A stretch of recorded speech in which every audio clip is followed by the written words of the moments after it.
Yuk dakwah. أخي أنت حر وراء السدود أخي أنت حر بتلك القيود. بسم الله الرحمن الرحيم.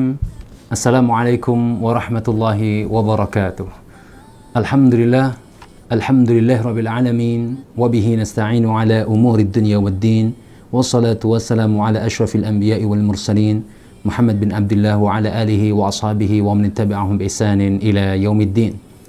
Subhanaka la ilma lana illa ma 'allamtana innaka antal alimul hakim. Allahumma 'allimna ma yanfa'una wa zidna 'ilman tanfa'una bihi ya rabbal alamin. Allahumma ati nufusana taqwaha wa zakkiha wa anta khairu man zakkaha wa anta waliyuha wa maulaha ya rabbal alamin. Amma ba'du fa inna asdaqal hadithi kitabullah wa khairal hadi hadi Muhammadin sallallahu alaihi wasallam wa inna syarral umuri muhdatsatuha fa inna kulla muhdatsatin bid'ah wa kulla bid'atin dhalalah wa kulla dhalalatin finnar. Ahibati fillah, ikhwani wa akhwati fiddin, arsyadani-Allah wa iyyakum. Saudara-saudaraku seiman, seislam dimanapun Anda berada, alhamdulillah pada kesempatan kali ini Allah Subhanahu wa taala mempertemukan kita kembali melalui kajian online, di mana kita ketahui hari ini hampir di seluruh wilayah ibu kota dan sekitarnya, di Jakarta dan sekitarnya, dan beberapa tempat di Indonesia ini dan di negara-negara terkena atau mendapatkan musibah berupa wabah virus corona COVID-19. Maka banyak sekali di antara aktivitas-aktivitas masyarakat hari ini kemudian dipusatkan untuk di rumahnya masing-masing dalam rangka untuk memutus mata rantai penularan daripada virus ini. Oleh sebab itu, kita sebagai seorang muslim tentunya dengan kondisi seperti saat sekarang ini harus pandai dalam menyikapi, pandai juga kemudian berbuat agar hari-hari dan waktu-waktu yang kita lalui jangan sampai kemudian berlalu begitu saja tanpa ada amal soleh, tanpa ada penambahan iman, penambahan takwa. Oleh sebab itu, keadaan seperti ini bukan berarti untuk kemudian kita berhenti dari aktivitas beribadah kepada Allah Azza wa Jalla, namun justru menjadi motivasi buat kita untuk semakin dekat dengan Allah dan semakin meningkatkan mujahadah kita, kesungguhan kita dalam beribadah kepada Allah SWT. Salah satunya di antaranya adalah kita tetap bertolabul ilmi, belajar, mempelajari apa yang difirmankan Allah Subhanahu wa taala dan apa yang disabdakan oleh Rasulullah Muhammad SAW, meskipun secara online, jarak jauh. Dan alhamdulillah, ini menjadi satu tanda nikmat dari Allah Azza wa Jalla, yang mana Allah Subhanahu wa taala memudahkan sarana prasarana untuk kita bertolabul ilmi. Meskipun kita berada di rumah masing-masing, kita bisa bertolabul ilmi. Bisa kemudian mendownload ataupun membuka channel YouTube atau membuka channel-kanal media sosial yang lainnya dari para masyayikh, guru-guru kita, dari ustadz-ustadz kita, dari kiai-kiai kita, dan alhamdulillah bifadlillah, maka ini menjadi satu kenikmatan yang jangan sampai kita lewatkan begitu saja. Justru ini alat seperti saat sekarang ini, kemajuan teknologi seperti saat sekarang ini harus kita gunakan seoptimal mungkin untuk mendekatkan diri kepada Allah Azza wa Jalla, dan kita sebarkan seluas-luasnya kebaikan-kebaikan Islam kepada khalayak. Baik, saudara-saudaraku seiman dan seislam yang dirahmati Allah Subhanahu wa taala, pada kesempatan kali ini tema yang akan kita angkat berjudul agar kita semakin tunduk. Ya, agar kita semakin tunduk kepada Allah Subhanahu wa taala. Kondisi yang ada seperti saat sekarang ini seharusnya membuat kita semakin tunduk dan taat serta patuh kepada Allah Azza wa Jalla. Kajian kita kali ini didasarkan pada firman Allah Subhanahu wa taala, yaitu dalam surat Al-An'am ayat yang ke-42. Allah Subhanahu wa taala berfirman, a'udzubillahi minasyaitonirrajim, wa laqad arsalna ila umamin min qablik fa'akhadnahum bil ba'sa'i wad dharra'i la'allahum yatadarra'un. Dan sungguh telah kami utus kepada setiap umat-umat sebelummu, wahai Muhammad, dan kami mengambil atau memberikan kepada mereka al-ba'sa, kondisi yang payah, wad-dharra, kondisi yang sempit, la'allahum yatadarra'un, agar mereka semuanya tunduk dan patuh kepada Allah Subhanahu wa taala. Jamaah yang dirahmati Allah Subhanahu wa taala, saudaraku seiman dan seislam. Penting kita untuk mentadaburi ayat ini. Penting untuk kemudian kita mencoba untuk memahami dan menghayati apa yang difirmankan Allah Subhanahu wa taala dalam surat yang mulia ini. Oleh sebab itu, sebagai seorang mukmin dan mukmin, tentunya jangan sampai hari-hari seperti ini kita tidak mentadaburi ayat-ayat Allah SWT. Justru saat ini menjadi saat yang tepat untuk kemudian kita mentadaburi ayat-ayat Allah Azza wa Jalla, firman-firman Allah Subhanahu wa taala. Karena memang itu yang kita butuhkan dalam kehidupan kita. Kebutuhan yang paling mendasar, kebutuhan yang paling primer dalam kehidupan seorang mukmin adalah kita mendekat kepada Allah. Dan di antaranya dengan mentadaburi firman yang mulia ini. Allah Subhanahu wa taala berfirman di dalam surat Al-An'am ayat 42 ini, sejatinya menjadi sebuah peringatan bagi kita yang hidup di hari-hari seperti saat sekarang ini. Bagi kita umat yang hidup di akhir zaman. Kenapa demikian? Ya, karena Allah Subhanahu wa taala memberikan kabar kepada nabinya yang mulia Muhammad sallallahu alaihi wasallam terkait dengan apa yang terjadi pada umat-umat sebelum kita. Pada umat-umat sebelum umatnya Nabi Muhammad sallallahu alaihi wasallam. Maka Allah mengawali walaqad arsalna ila umamin min qablik. Ini menjadi satu informasi penting bahwa Allah SWT juga telah mengutus kepada setiap umat-umat ya, sebelum Nabi Muhammad sallallahu alaihi wasallam itu seorang rasul. Dan ini juga seperti yang dikuatkan pula dalam firman Allah yang lainnya, walaqad ba'atsna fi kulli ummati rasula an i'budullaha wajtanibut taghut. Dan sungguh telah kami utus pada setiap umat itu seorang rasul dengan ajaran sama, ajaran satu, yaitu apa? An i'budullaha wajtanibut taghut. Hendaklah mereka beribadah hanya kepada Allah dan meninggalkan segala macam bentuk taghut, sesembahan selain daripada Allah Azza wa Jalla. Maka ayat yang mulia ini, saudara-saudaraku seiman dan seislam, memberitahukan kepada kita bahwa apa yang difirmankan oleh Allah Azza wa Jalla, apa yang diperintahkan oleh Allah Azza wa Jalla kepada Nabi kita yang mulia Muhammad SAW, yang kemudian disampaikan kepada kita semua sebagai umatnya, kepada seluruh manusia, hakikatnya sama dengan apa yang disampaikan oleh para nabi dan para rasul sebelum Nabi Muhammad sallallahu alaihi wasallam. Maka jamaah dirahmati Allah Subhanahu wa taala, disinilah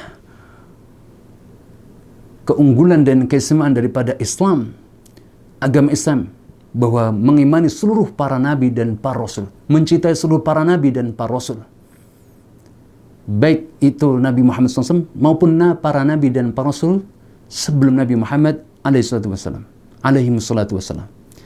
Maka ayat yang mulia ini sekali lagi memberitahukan kepada kita tentang informasi pas masa lalu, pada masa lampau, apa yang terjadi pada umat-umat sebelum kita.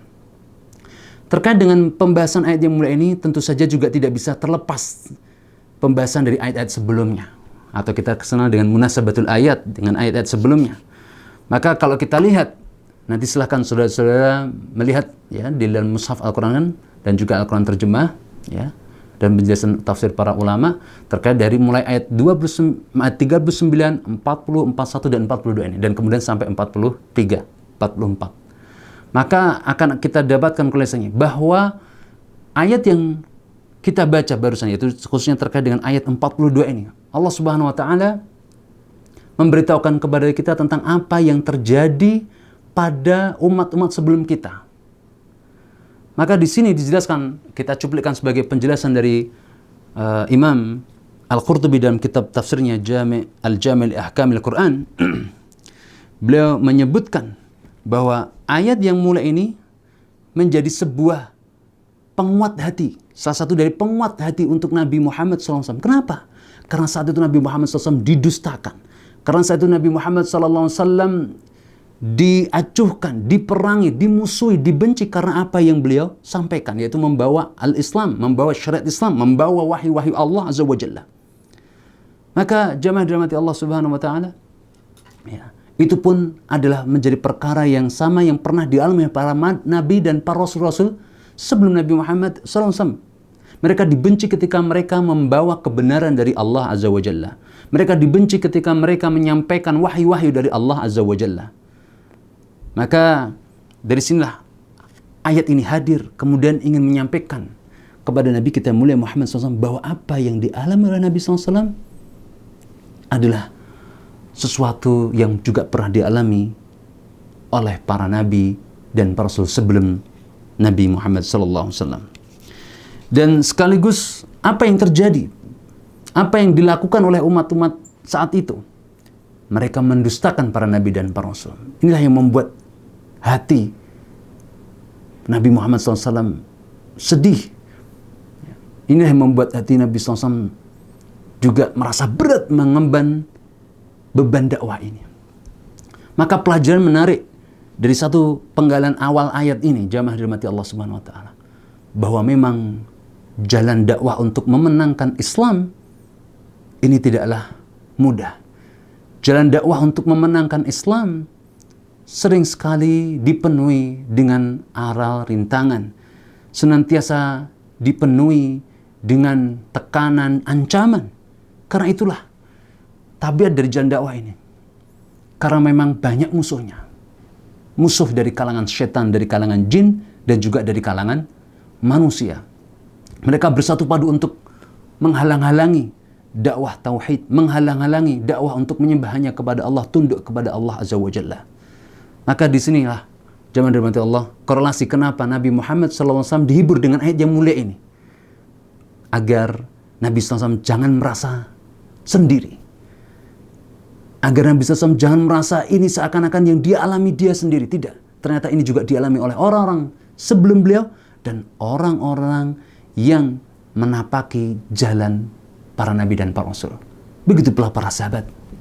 Kita juga melihat bagaimana para sahabat Nabi SAW. Mereka adalah orang-orang spesial, orang-orang yang memang dipilih oleh Allah Azza wa Jalla untuk menemani tugas Rasulullah Muhammad SAW sebagai seorang nabi dan seorang rasul. Kita lihat Bilal bin Rabah. Kita pun juga sudah membaca sirah Abu Bakar As-Siddiq. Kita juga pernah membaca sirah daripada Ibunda Dhinirah. Bagaimana mereka mendapatkan tekanan, ancaman, bahkan siksaan yang kemudian mengancam keselamatan jiwa, nyawa, dan darahnya. Namun mereka tetap terus melakukan dakwah ini, melakukan seruan ini untuk kembali kepada Allah, kembali untuk tunduk dan patuh kepada Allah Azza wa Jalla, mengesahkan Allah Azza wa Jalla, bukan yang lainnya. Maka selanjutnya, apa yang terjadi? Saat Allah Subhanahu wa Ta'ala mendapati suatu kaum yang mereka mendustakan ajaran nabinya, mendustakan ajaran rasulnya, maka perhatikan, Allah Subhanahu wa Ta'ala memberikan sebuah ancaman, فَأَخَذْنَاهُمْ بِالْبَأْسَاءِ وَالضَّرَّاءِ لَعَلَّهُمْ يَتَضَرَّعُونَ. Maka Allah Subhanahu wa Ta'ala akan memberlakukan kepada mereka, kepada kaum tersebut, al-ba'sa. Maka dijelaskan oleh Imam Al-Qurtubi, kita cuplikan dari penjelasan tafsir Al-Qurtubi, al-ba'sa adalah apa? Musibah-musibah dari harta benda. Wad-dharra, musibah-musibah ataupun bencana-bencana yang menimpa terkait dengan jasad kita, badan kita.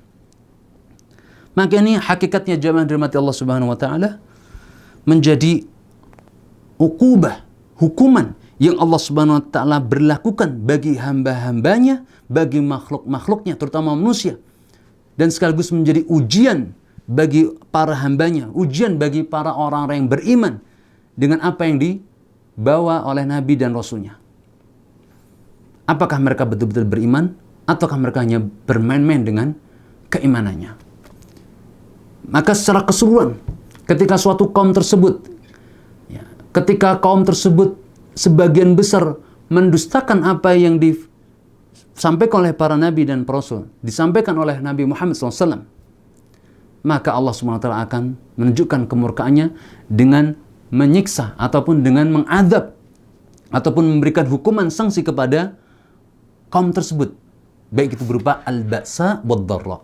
Al-ba'sa, musibah-musibah dengan himpitnya harta benda kita, wad-dharra, ancaman-ancaman yang mengancam keselamatan jiwa kita semua. Secara umum, sebagaimana yang kita kenal di hari-hari saat sekarang ini, ada dua bencana. Bencana alam atau natural disaster, bencana yang terjadi karena secara natural, dan yang kedua, human disaster, bencana yang terjadi disebabkan karena pola tingkah manusia, peperangan, ya, tindakan-tindakan kriminalitas, ini merupakan bagian dari musibah. Dan inilah yang terjadi pada hari-hari ini, persis sama seperti apa yang terjadi pada masa-masa sebelum kita. Kalau kita perhatikan, kita amati, bahwa tidaklah terjadi kerusakan di atas muka bumi ini, hakikatnya semuanya itu terjadi dari apa? Terjadi karena jauhnya manusia dari petunjuk Allah. Jauhnya manusia dari petunjuk para nabi dan para rasul yang Allah utus di tengah-tengah mereka. Maka Allah timpakan di tengah-tengah mereka dua musibah besar ini. Baik itu natural disaster atau human disaster. Ini yang terjadi terkait dengan natural disaster. Bencana alam. Gempa bumi, gunung meletus, banjir, dan seterusnya. Ini menunjukkan apa jemaah? Bahwa alam pun juga tidak ridho dengan tindakan kedoliman, kesyirikan yang dilakukan oleh manusia. Seperti yang Allah sebutkan juga dalam firman yang mulia, "Dhuharul fasadu fil barri wal bahri bima kasabat aydin nas." Telah nampak kerusakan di atas muka bumi, telah nampak kerusakan di daratan maupun di lautan, disebabkan karena rusaknya manusia, rusaknya tingkah laku manusia, karena jauh daripada petunjuk Allah dan bahkan menentang petunjuk Allah Subhanahu wa taala. Maka Allah hadirkan dalam Al-Qur'an Al-Karim kisah-kisah Nabi Lut, kisah kaum Nabi Lut, Nuh, kisah Nabi Lut, di mana ketika mereka melakukan tindakan-tindakan yang keluar daripada aturan Allah Subhanahu wa taala, maka terjadi kerusakan, keseimbangan alam ini terjadi. Sehingga ketika misalnya kaum Nabi Nuh, ya, maka keseimbangan alam pun juga terjadi ketika mereka justru berlaku syirik kepada Allah Azza wa Jalla, menentang hukum Allah dan bahkan menentang nabinya, Nabi Nuh alaihissalam pada saat itu. Maka apa yang terjadi? Keseimbangan alam pun berubah. Dan kemudian karena kekuasaan Allah Azza wa Jalla, Allah SWT turunkan hujan yang lebat dan kemudian disertai dengan keluarnya air-air dari dalam tanah. Dan akhirnya terjadi banjir besar yang menelan korban banyak. Hanya orang-orang beriman yang kemudian diselamatkan oleh Allah SWT. Begitu pula kisah-kisah para nabi dan yang lainnya. Kisah kaum Thamud, kisah kaum Ad. Yang ini sesuatu yang tidak tersembunyi bagi kita semuanya. Khususnya umat Islam yang membaca Al-Quran Al-Karim. Oleh sebab itu, hari-hari seperti ini pun juga menjadi sebuah pelajaran buat kita. Begitu pula terkait dengan apa yang terjadi dengan human disaster. Ini pun juga terjadi pada masa Bani Israel. Disebutkan dalam hadis Rasulullah Muhammad SAW, ya, terkait dengan kerusakan yang ditimbulkan oleh human disaster. Pertumpahan darah di sana. Ini pun juga terjadi pada umat-umat sebelum kita, seperti kaum Bani Israel ataupun kaum yang lainnya. Disebutkan dalam sebuah hadis yang sahih, Nabi SAW mengisahkan bagaimana para kaum-kaum terdahulu itu, mereka saling menumpahkan darah mereka. Safaku dima'ahum. Mereka menumpahkan darah-darah mereka. Disebabkan karena apa? Karena terjadi kesenjangan sosial. Disebabkan karena merajalelanya kebakhilan. Kemudian di hadis yang lain disebabkan karena merajalelanya kemaksiatan. Maka ketika sudah terjadi kemaksiatan itu, maka bisa jadi dua kemungkinan yang terjadi. Kalau enggak natural disaster atau human disaster yang terjadi. Pembunuhan demi pembunuhan, kriminalitas tinggi dan seterusnya, rusak. Manusia tidak punya aturan atau meninggalkan aturannya. Maka rusaklah. Ya, inilah satu hikmah besar ketika Allah SWT menghadirkan Al-Quran Karim. Karena hakikat yang dibutuhkan oleh manusia itu adalah apa? Aturan yang memberlakukan keadilan di tengah-tengah kita. Maka itulah Al-Quran Karim. Maka itulah ajaran Nabi Muhammad SAW. Syariat Islam ini secara keseluruhan hakikatnya mengajarkan kita untuk berlaku adil sehingga terjadi keseimbangan kehidupan alam ini secara baik. Tatkala manusia sudah menyimpang dan menyelisih aturan Nabi-Nya, yang terjadi adalah kerusakan dan azab Allah Subhanahu wa taala. Dan ini bagian dari sunnah yang Allah berlakukan dalam kehidupan ini. Semakin jauh dari sunnah Nabi SAW, semakin jauh dari aturan syariat Islam, maka semakin dekat pada kebinasaan dan kehancuran. Seperti yang disebutkan dalam hadis yang sahih pula, dalam hadis riwayat Bukhari dan juga Imam Muslim, yang juga dicuplikan oleh Imam An-Nawawi dalam kitab dan matan Arba'in Nawawiyahnya, yang juga saya kira juga dikenal pula oleh saudara-saudara sekalian.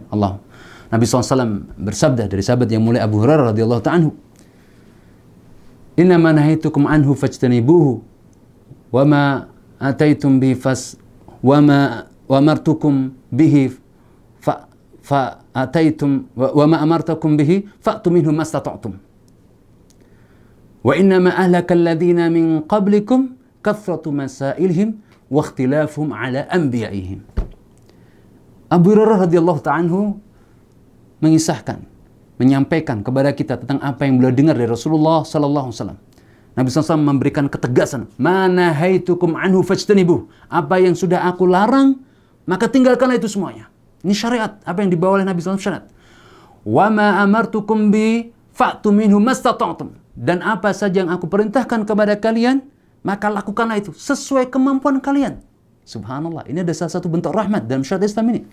Terkait dengan larangan, maka tidak ada toleransi lagi. Kalau ini larangan, haram, tinggalkan.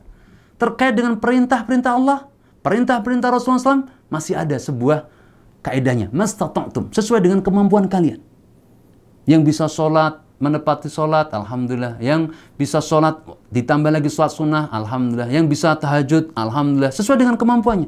Yang bisa siam Daud, alhamdulillah. Yang bisa siam Senin Kamis, alhamdulillah. Yang penting menjaga yang wajib. Ini jamaah dirahmati Allah. Wa ma nahaitukum anhu fajtanibuh wa ma amartukum bihi fa'tu minhu mastata'tum. Ini adalah sebuah kaidah agung dalam syariat Islam. Maka ketika larangan tidak ada lagi toleran. Sudah, kalau itu larangan, haram, tinggalkan. Tinggalkan. Dan insya Allah ketika kita meninggalkan sesuatu karena Allah Azza wa Jalla, maka Allah akan memberikan ganti yang jauh lebih baik. Nabi SAW bersabda, "Man taraka syai'an lillah, awwadallahu khairan minhu."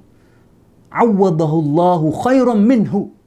Barang siapa yang meninggalkan sesuatu karena Allah Azza wa Jalla, karena tahu ini adalah bagian dari perintah Allah Azza wa Jalla, maka Allah akan memberikan kepada yang ganti yang jauh lebih baik. Masya Allah, jauh lebih baik. Ketika orang meninggalkan zina, maka Allah hadirkan ganti yang lebih baik, itu nikah. Masya Allah. Ketika dia meninggalkan riba, maka Allah gantikan yang lebih baik, itu jual beli yang halal, yang barokah. Ini bagian dari solusi-solusi syariat Islam, jamaah dirahmati Allah. Maka disinilah, ya, ketika hal ini dilanggar, maka apa yang terjadi? Kerusakan. Dan awal-awal sebab kemerusakan itu apa? Disebutkan dalam hadis yang mulia ini pula. Maka lanjutnya, fa inna ma ahlaka alladziina min qablikum kathratu masailihim wa ikhtilafuhum ala anbiya'ihim. Yaitu orang yang perkara utama, penyebab rusaknya, dibinasakannya orang-orang sebelum kalian. Yang membinasakan orang-orang sebelum kalian, kata Nabi SAW, adalah apa? Kathratu masailihim. Banyaknya pertanyaan-pertanyaan yang tidak ada bermanfaatnya. Ya. Seperti apa? Terkait dengan apa yang contohnya adalah, salah satunya adalah seperti apa yang diabadikan dalam Al-Quran dalam surat Al-Baqarah terkait dengan kaum Bani Israel yang kemudian mereka banyak bertanya kepada Nabi Musa alaihissalam terkait dengan masalah sapi. Sebenarnya perintahnya ringan, tolong carikan sapi dalam rangka untuk apa? Menghidupkan seorang anak yang dibunuh. Ya. Ini kasus terkait dengan pembunuhan seorang anak yatim ya, yang dilakukan oleh salah satu kerabatnya dalam rangka untuk bisa mengambil alih harta anak yatim tersebut. Maka perintah awalnya adalah sederhana, yaitu untuk menyembelih seekor sapi yang kemudian dari bagian sapi itu ya, digunakan untuk menghidupkan anak yatim tersebut. Tentunya ini adalah kekhususan perintah dari Allah SWT kepada Nabi Musa alaihissalam. Ini menjadi sebuah mukjizat. Namun apa yang terjadi? Dia banyak bertanya. Mereka banyak bertanya, sapi yang mana? Sampai kemudian itu menyulitkan diri mereka sendiri. Sapi yang akhirnya dipilih, sapi yang belum pernah dibuat dibajak, belum pernah kotor, kulitnya berwarna kuning keemas-emasan. Masya Allah. Menyulitkan diri mereka sendiri. Ini yang terjadi. Ya. Maka begitu pula kita hari ini. Jangan sampai kita mengikuti pola-pola kaum kufar dan kaum fasiqin dari kalangan umat-umat terdahulu, dengan banyak mendebat para nabi, dengan banyak mendebat para ulama hari ini. Masya Allah, hari ini jamaah dirahmati Allah, sedikit menyinggung terkait dengan apa yang hari ini tersebar luar di media sosial. Fatwa para ulama kita sudah jelas terkait dengan di negeri kita, di Indonesia ini, terkait dengan masalah sholat jamaah, sholat Jum'ah yang dikeluarkan oleh fatwa MUI pusat, ya, yang juga kemudian diikuti oleh di MUI di daerah-daerah terkait dengan tidak sholat jamaah, tidak sholat Jum'ah karena penyebaran virus. Ini sudah jelas dan komprehensif. Nggak usah kemudian diperdebatkan dengan orang lain. Udah, Nah inilah terjadi ya jamaah dirahmati Allah, saudara-saudaraku seiman dan Islam. Mari kita bersikap warok dalam masa ini. Ya. Para ulama itu ketika menentukan mengambil sebuah istinbat hukum, mereka bukan atas dasar hawa nafsu, namun didasarkan pada ilmu, didasarkan pada dalil-dalil yang kemudian mereka sudah punya piranti-pirantinya dalam mengambil sebuah konklusi hukum. Jadi tidak sembarangan. Maka kalau umat ini sudah tidak lagi fiqh kepada ulamanya, wah ini menjadi sebuah bencana yang jauh lebih besar. Persis seperti apa yang terjadi pada masa terdahulu. Dan ingat, kita di zaman ini sudah tidak ada nabi. Maka siapa yang kita jadikan panutan bagi kita adalah para ulama. Karena Nabi SAW sendiri memberikan sebuah isyarat tentang hal itu. Al-ulama warathatul anbiya. Para ulama-ulama itulah pewaris para nabi. Mewarisi apa mereka? Mewarisi ilmu. Yang dengan keberadaan mereka menjaga keotentikan daripada syariat Islam ini. Itu tugas utama, tugas penting dari para keberadaan para ulama-ulama kita. Maka kita bersyukur alhamdulillah di zaman kita masih banyak para ulama-ulama yang hafal Quran, hafal hadis, mengetahui piranti-piranti usul fikih, usul sunnah dan yang lainnya. Nah, ini suatu pelajaran penting bagi kita di hari ini agar kita senantiasa thiqah terhadap kepada para ulama-ulama. Apalagi mereka sudah berkumpul, berijtima, mengambil sebuah keputusan fatwa dan alhamdulillah kita tinggal mengikutinya. Maka kita semua harus tahu diri, kita ini sebagai seorang awam yang kadang-kadang mohon maaf baca Al-Quran saja masih belepotan, tapi apa yang terjadi? Wow, seakan-akan sudah bisa berani mendebat para ulama dan seterusnya. Kita harus tahu diri. Ya. Nah, kembali lagi dalam pembahasan tadi, ini yang terjadi. Problem hari ini adalah umat nggak mau diatur oleh ulama. Yang terjadi adalah umat ngatur ulama. Ini menjadi musibah besar. Maka jangan sampai ayat ini berlaku pada diri kita. Ketika zaman terdahulu mereka membantah, mendebat para nabi dan para rasul, akhirnya apa yang terjadi? Bencana, musibah menghampiri mereka. Ya, karena mereka udah tidak taat lagi kepada para nabi, para rasul. Hari ini nggak taat sama para ulama. Ini problem terbesar. Ulama yang harusnya kita ikuti. Kita harus mengikuti ulama. Bukan ulama yang disuruh mengikuti kemauan umat. Ini salah besar. Kemudian faktor yang kedua yang disebutkan dalam hadis Nabi tadi, yaitu apa? Waqtilafuhum ala anbiya'ihim. Dan mereka sering sekali menyelisihi para nabi mereka, menyelisihi keputusan para nabi mereka, para rasul mereka. Ketika Nabi memerintahkan A, mereka justru milih yang B. Ketika Nabi SAW memerintahkan ini, mereka justru malah memilih yang lain. Ketika Nabi SAW melarang ini, mereka menghalalkannya. Ketika Nabi SAW menghalalkan ini, mereka malah mengharamkannya. Ini yang terjadi jamaah dirahmati Allah Azza wa Jalla. Maka subhanallah, apa yang terjadi pada hari ini mirip seperti apa yang terjadi pada masa-masa umat-umat sebelum kita. Kenapa kok terjadi wabah yang menyebar ke semua tempat? Disebabkan kenapa? Penyebab utamanya adalah ini, menyelisih apa yang diperintahkan oleh Allah Subhanahu wa taala. Menyelisih dengan apa yang telah diperintahkan oleh Allah Subhanahu wa taala dan juga yang disampaikan oleh Rasulullah Muhammad sallallahu alaihi wasallam. Satu contoh agar kita bisa menghayati ayat yang mulia ini, ayat Al-An'am, surat Al-An'am ayat 42 ini. Kita tahu terkait dengan virus corona ini, ya, sebagaimana disebutkan dalam beberapa media-media, ya, dan ini sesuatu yang tidak tersembunyi bagi kita semuanya. Awal mulanya dari apa yang terjadi? Ya karena apa? Makan makanan yang haram. Ya, terjadi penyebaran virus ini dari mana awalnya? Dari sebuah pasar hewan yang ada di kota Wuhan, Provinsi Hubei, Cina. Ya, sebagaimana kita ketahui pada awalnya. Makan makanan yang haram. Kelelawar dimakan, ular dimakan, ya, tikus dimakan, Masya Allah, makan makanan haram. Ditambah lagi, gaya hidup yang juga haram. Tidak menjaga kebersihan, menyelisih syariat Allah Subhanahu wa ta'ala. Tidak menjaga kebersihan. Apa yang terjadi? Inilah hari ini yang terjadi. Mudah sekali menyebar wabah yang luar biasa. Sesuatu yang belum pernah terjadi pada umat-umat sebelumnya. Ini wabah penyakit yang muncul yang belum pernah terjadi pada umat-umat sebelumnya. Ini disebabkan apa? Disebabkan karena tingkah laku manusia yang mereka berani menentang aturan Allah dan aturan Rasulullah Muhammad sallallahu alaihi wasallam. Maka yang terjadi adalah itu, kerusakan, binasa. Kerusakan sekali lagi bisa dalam bentuk natural disaster atau human disaster. Seperti yang paling terjadi hari ini, ya, natural disaster dan human disaster terjadi. Waliyadzubillah wa nasallallahu alaihi wasallam. Semoga Allah SWT menjaga kita semua dari keburukan-keburukan ini. Oleh sebab itu, ayat yang mulia ini, sekali lagi saudara-saudaraku seiman dan Islam, wajib untuk kemudian kita mentadaburnya. Dari dihadirkannya wabah, dihadirkannya musibah-musibah ini, yang mengancam jiwa, yang mengancam harta, yang mengancam nyawa, darah kita semuanya, ujungnya satu, yaitu apa? La'allahum yatadarra'un. La'allahum yatadarra'un, kata Allah Azza wa Jalla. Allah yang maha bijak, Allah yang maha hakim. Maka itu semuanya, goal settingnya adalah menjadikan kita semuanya yatadarra'un, yaitu tunduk kepada Allah SWT. Tadarru'. Makna tadarru' sebagaimana dijelaskan oleh para ulama, at-tadhallul, merendahkan diri serendah-rendahnya di hadapan Allah. Sebagaimana seorang hamba kepada tuannya. Betul-betul tunduk dan patuh pasrah apa yang diperintahkan Allah, apa yang diperintahkan oleh Rasulullah SAW, dilaksanakannya. Betul-betul seperti seorang hamba saya kepada tuannya.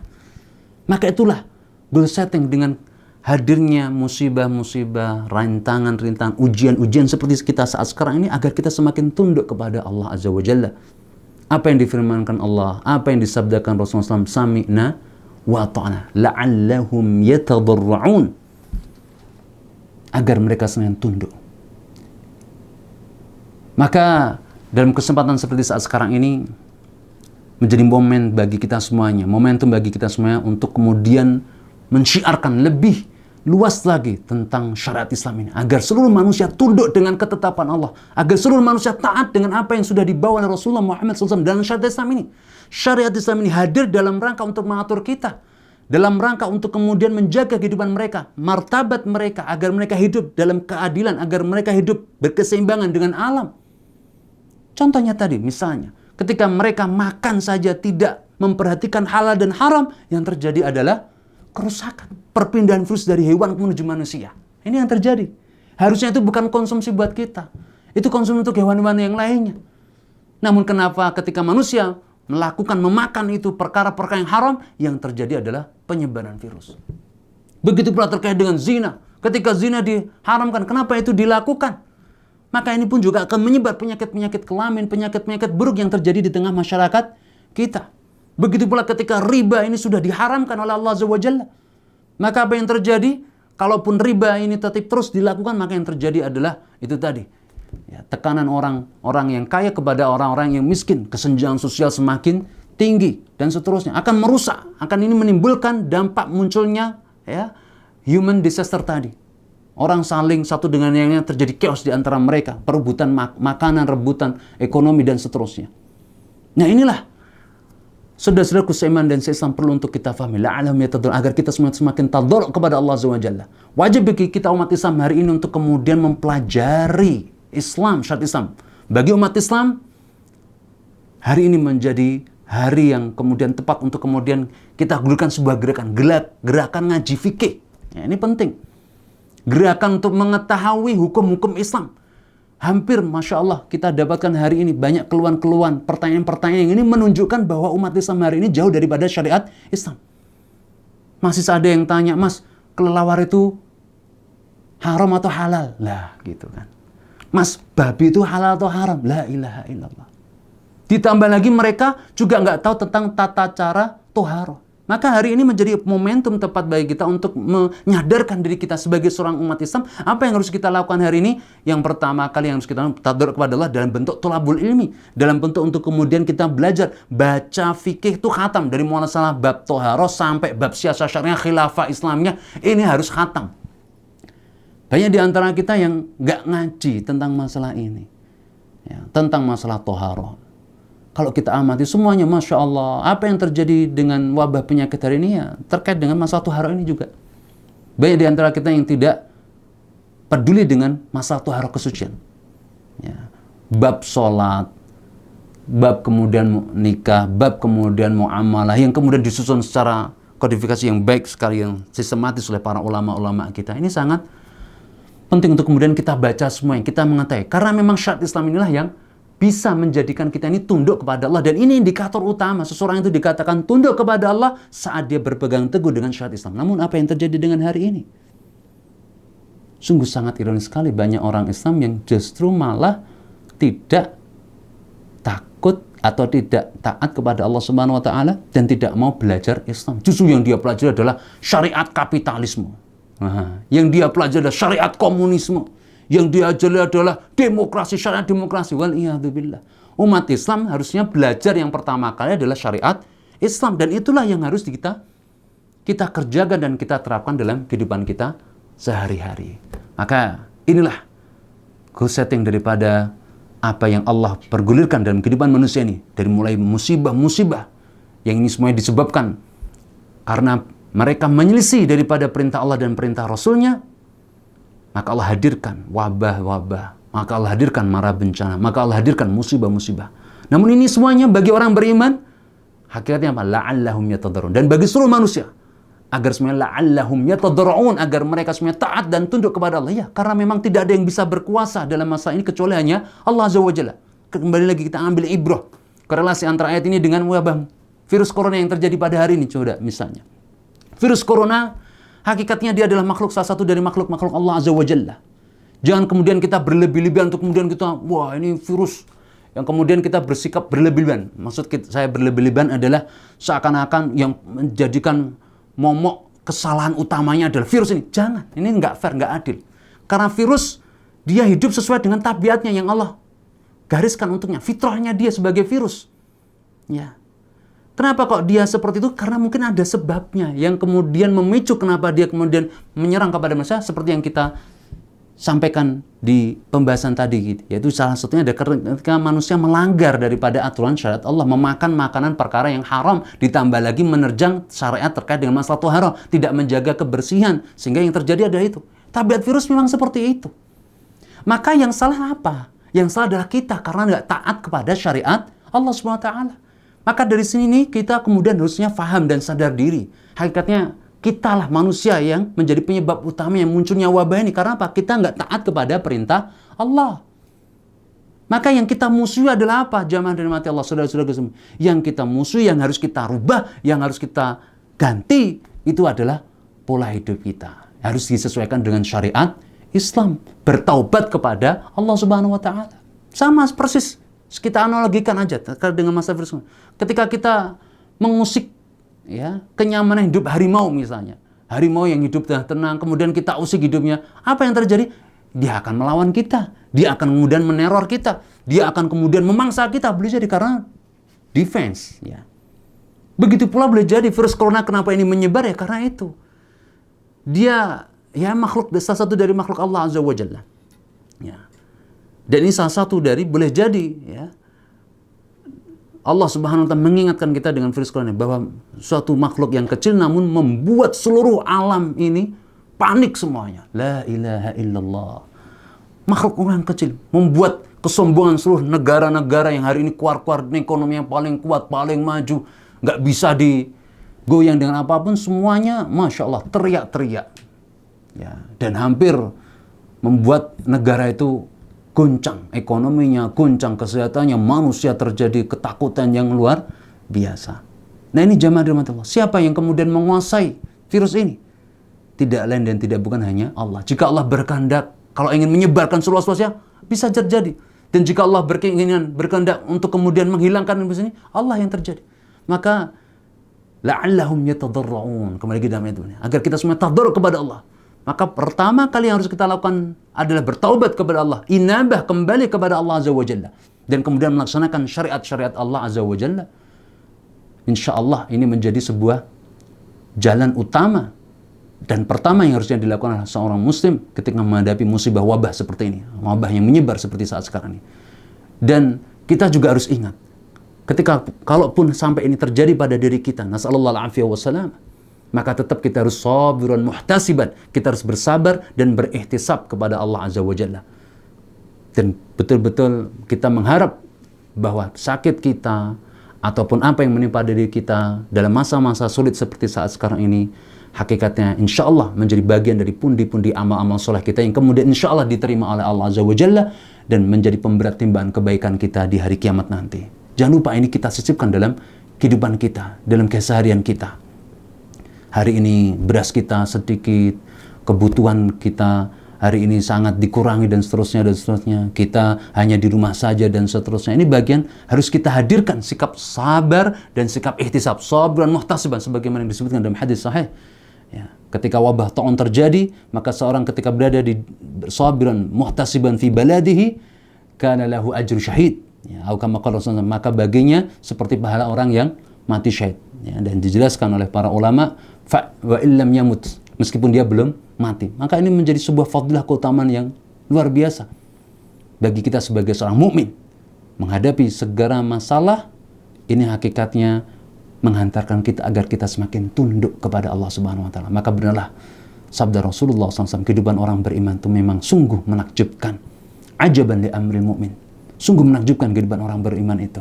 Idza asabahu sarra syakara fa khairun lah. Apabila dia mendapatkan sesuatu yang menyenangkan dirinya dan dia bersyukur, maka itu menjadi kebaikan untuknya. Wa idza asabahu dharra, dan apabila dia mendapatkan suatu kesempitan, fa sabar, dan dia bersabar, fa khairun lahu, dan itu menjadi kebaikan untuknya. Maka ini menjadi perkara yang harus kita perhatikan dalam kehidupan kita seperti saat sekarang ini. Jamaah dirahmati Allah, saudara-saudaraku seiman dan sesama dimanapun Anda berada, alhamdulillah demikian yang bisa kami sampaikan dalam kesempatan ini. Semoga kajian ini menambah keimanan kita dan ketakwaan kita kepada Allah Azza wa Jalla, dan kita pun juga memohon dan berharap kepada Allah Azza wa Jalla agar Allah SWT senantiasa menganugerahkan kepada kita istiqomah di atas iman dan Islam, dan kemudian Allah Azza wa Jalla, kita mohon juga kepada Allah Azza wa Jalla untuk kemudian segera mengangkat bala musibah dengan wabah bencana ini. Semoga Allah angkat ini semuanya dan saudara-saudara kita diberikan kesembuhan dan seluruh manusia kemudian diberikan kesadaran, dan semoga mereka semuanya mendapatkan petunjuk dan kemudian mereka semuanya bisa menerima Islam dengan sebaik-baiknya. Hanya kepada Allah Azza wa Jalla kita memohon dan bermunajat, dan hanya kepada Allah lah pula kita beribadah dan menghamba. Dan akhirnya saya mohon maaf atas segala kekurangan dan kesalahan dalam penyampaian kajian ini. Semoga apa yang kita kaji ini menjadi ilmu yang bermanfaat, dan kalaupun ada kesalahan, ini semuanya datang dari syaitan dan dari saya sendiri karena kekurangan ilmu saya, dan saya mohon maaf dan saya beristighfar kepada Allah Subhanahu wa taala. Jazakumullah khairan, barakallahu fikum, dan insyaallah kita akan ketemu pada kesempatan yang lainnya biidznillah taala. Wassalamualaikum warahmatullahi wabarakatuh. فماذا يضيرك كيد العبيد فماذا يضيرك